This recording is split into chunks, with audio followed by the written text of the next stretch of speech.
요새 댓글에 ADHD 진단 기준에 대해 물어보시는 분들이 많아요. 그래서 제가 제일 신뢰하는 닥터 러셀 버클리님의 ADHD 진단 기준 DSM-5에 대한 영상의 중요한 포인트들을 정리해왔어요. 잘못된 정보가 많은 가운데 닥터 버클리님은 정확하고 과학적인 정보를 제공하기 위해 유튜브 채널까지 운영하고 있어요. 하지만 전문 용어가 많아서 이해하기 어려운 점이 있거든요. 그래서 저는 이 영상의 내용을 좀 더 쉽게 정리해서 여러분에게 소개하려고 합니다. 제가 진짜 이해할 때까지 열심히 풀고 핵심 내용만 갖고 왔으니 영상이 도움되셨다면 좋아요 꾹 눌러주세요. 미국 정신의학협회에서 2014년도에 업데이트된 DSM-5는 정신건강의학과 전문가들이 정신장애를 진단하고 분류하기 위해서 사용하는 표준 가이드라인입니다. 이 책에서는 다양한 정신장애에 대한 설명, 증상, 그리고 진단 기준이 포함이 되어 있습니다. ADHD의 원인이나 복잡성에 대해서는 설명하지 않습니다. ADHD를 진단할 때에 여러 기준이 있지만 이 중에서 두 가지 증상을 제일 중요하게 봅니다. 아동은 부주의력 6개, 성인은 5개, 가인행동 충동성의 아동은 6개, 성인은 5개 이상에 해당이 되어야 합니다. 12개의 증상에 해당이 되어야 하며 성인은 5개씩 혹은 총 10개의 증상에 해당이 되어야 합니다. 증상들의 리스트를 보여드리기 전에 꼭 아셔야 되는 것들이 있어요. 일단 각 증상마다 often, 자주라는 말이 붙어 있습니다. 이건 임의로 붙여져 있는 게 아니에요.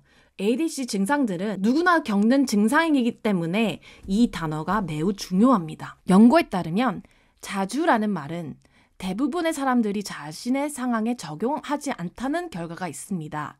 실제로 자주 문제 증상을 경험하는 사람들은 전체 인구의 약 2%에서 10%에 불과합니다. 따라서 DSM, 비판가들이 주장하는 모든 사람이 이 증상을 가지고 있잖아 라는 주장과 상충되며 증상이 자주 발생하는 것이 일반적이지 않기 때문에 이러한 증상을 가진 사람들은 사실 매우 드물다는 것을 의미합니다. 증상만으로는 진단하기가 충분하지 않습니다. 증상은 개인의 나이와 성별에 비해 지나치게 많아야 하며 같은 나이대와 성별, 그리고 다른 또래와 비교를 합니다. 증상은 최소 6개월 동안 지속되어야 하며 여러 상황에서 나타나야 합니다. 특정 상황에서만 문제가 발생한다면 그걸로는 부족하며 가정, 학교, 사회 등 여러 영역에서 나타나야 합니다. 일상적인 활동에서도 장애가 있어야 합니다. 장애가 없다면 질환도 없습니다. 여기서 장애라는 의미는 증상 때문에 일상생활을 제대로 할 수 없는 것을 이야기합니다. DSM-5에 따르면 증상은 12세 이전에 발달되어야 하고 이 증상들이 다른 사람들로 인해 보고가 되어야 합니다. 부모님이나 혹은 선생님 등 추가적인 증거가 필요합니다. 성인의 경우에는 배우자, 파트너, 친한 친구, 형제, 자매 등 본인을 잘 아는 사람들의 보고가 추가로 필요합니다. 이 증상들은 다른 질병으로 설명이 될 수 없어야 하며 주의력 저하는 다른 정신건강장애에서도 흔히 발생하는 거기 때문에 주의력 결핍만으로 진단 기준을 충족하기에는 부족합니다. 먼저 9개의 부주의 증상 리스트입니다. 여기서 몇 개나 해당되는지 체크해보세요. 자주라는 말을 잊지 마세요. 저번 주에 몇 번이나 그랬는지 한번 생각을 해보세요. 대부분의 한 주를 이 증상 때문에 고생을 하셨다면 그때 해당이 되시는 겁니다. 어쩌다 한 번은 해당이 되지 않습니다. DSM-4와 DSM-5에서 변경된 내용들입니다. 만 17세 이후로는 5개의 증상이 해당이 돼도 진단을 받을 수 있게 변경을 했습니다. 증상의 발병 연령 기준은 7세에서 12세로 조정이 되었습니다. 이제는 동시에 자폐 스펙트럼과 ADHD를 진단받을 수 있게 변경이 되었습니다. 제가 개인적으로 이 영상을 보면서 제일 와닿던 거는 닥터 러셀 버클리님이 생각하는 DSM-5의 문제점들입니다. ADHD에 대한 DSM-5 기준 작업을 한 위원회에서 몇 가지 변경점을 제안했지만 제안이 상위위원회로 올라가면서 거부되거나 무시당했다고 합니다. 첫 번째는 주의력은 사실 실행 기능과 작업 기억력에서 나오는 증상으로 주의력 결핍이라는 용어만으로는 다루기에는 부족합니다.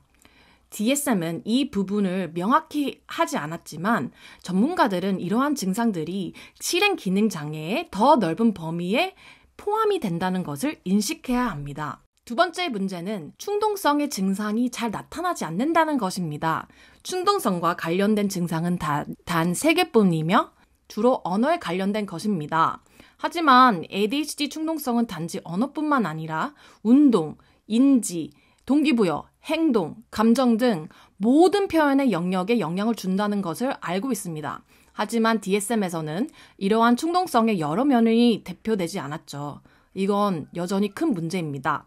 ADHD 위원회는 이를 변경하려고 노력을 했고 충동성과 관련된 더 많은 증상을 추가하려고 했지만 그들의 제안이 거절되었어요. ADHD 감정 조절의 어려움을 대표하는 증상이 없어요. 하지만 이 문제가 ADHD의 다른 증상 차원만큼 중요하다는 것을 우리는 알고 있죠. DSM의 증상은 주로 아이들을 위해 작성이 되어 있어요. 성인에게 어떻게 적용할 수 있는지에 대해 가로 안에 설명을 추가하는 노력이 있었지만 문제는 이 설명이 위원회 회의실에서 즉석으로 만들어졌기 때문에 실제로 증명이 되지 않는다는 겁니다. 초기 증상에 대한 설명인지 아니면 단순히 새로운 증상인지 ADHD랑 관련이 있는지 우리가 모르는 불안과 같은 다른 장애로 더 설명되는지 단순히 연구가 없었다는 겁니다. ADHD 진단 기준은 남자아이의 초점에 맞춰져 있고 여자아이들이 진단에서 누락될 수도 있습니다. 다른 문제점은 6개월의 증상 지속 기간이 너무 짧으므로 특히 유아기 아동에서는 적어도 1년 이상으로 보여야 합니다. DSM의 발병 연령 기준은 정확하지 않아 문제가 되고 있습니다. 환자나 가족이 정확한 발병 시기를 기억하지 못하기 때문에 많은 사람들이 이 기준 때문에 진단을 못 받을 수도 있습니다. 실제 발병 연령 데이터는 이 기준이 불합리하다는 것을 보여주며 의료 전문가들은 발병 연령보다 다른 중요한 기준에 더 집중해야 합니다. 마지막으로 닥터 러셀 버클리님은 성인의 부주의력 증상 중 4개, 가인행동 충동성에서 4개에만 해당이 돼도 진단을 받아야 된다고 전문가들한테 권고하고 있습니다. 네, 여기까지 ADHD 진단 기준과 문제점을 알아봤습니다. 더 자세한 설명을 듣고 싶으신 분들은 닥터 러셀 버클리님의 채널을 확인해주세요. 자막을 자동 번역으로 한국어로 변경하시면 한국어로도 볼 수 있고 만약에 너무 궁금한데 내용을 모르겠다. 그러면 저에게 댓글을 남겨주세요. 그럼 우린 다른 거지 틀린 게 아니야. 안녕!